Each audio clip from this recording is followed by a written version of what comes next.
lalagay tayo ng mantika, magluto tayo ng menudo na manok. So yan, lalagay natin yung bawang, igigisa ko lang to so hanggang hindi mag golden brown yung bawang natin.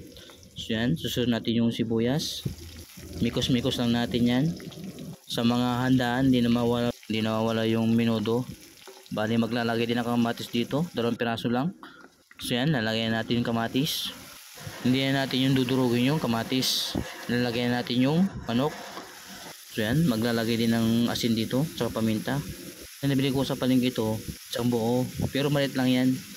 Pag i-comment naman kung saan nakarating yung video natin, sigurado masamit niya kasi luto. So yan, lalagyan natin asin saka paminta. Mikos lang natin yan. Igigisa natin mabuti yan para mas masarap yung manok natin. Bali tatakpan ko lang yan mga 15 minutes.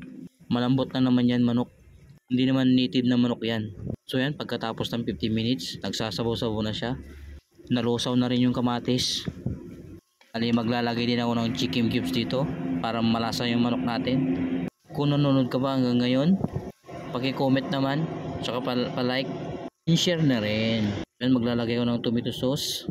Depende sa inyo na yun kung gaano karaming gusto nyo. Pero sa akin tama lang yan. So yan, mikos lang natin yan. Bali tatakpan pa natin to 10 minutes, pwede na siguro yun. Kaya ako nagluto ng menudo ngayon kasi request ni Mrs. So yan, mikos lang natin yan. Pagkatapos ng 10 minutes, ilalagay natin yung patatas saka carrots. Isusunod na natin yung bell pepper. Lulutuin ko na ito mga 4 minutes o 5 minutes na may ng apoy. Pangit naman yung biglaan na luto, mas maganda yung dahan-dahan lang. Yung iba naglalagay ng sabaw, pero sa akin hindi na ako maglalagay ng sabaw dyan. Tama na po yan.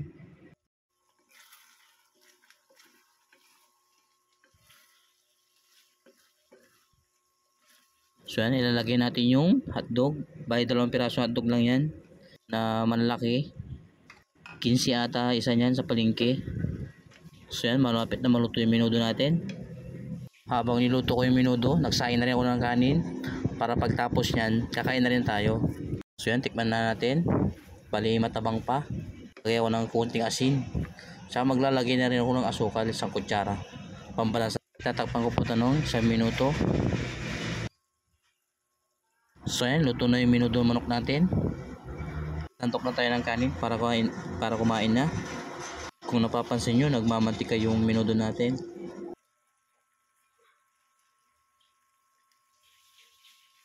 Ito na yung finished product natin. Kain tayo. Ayos. Mala!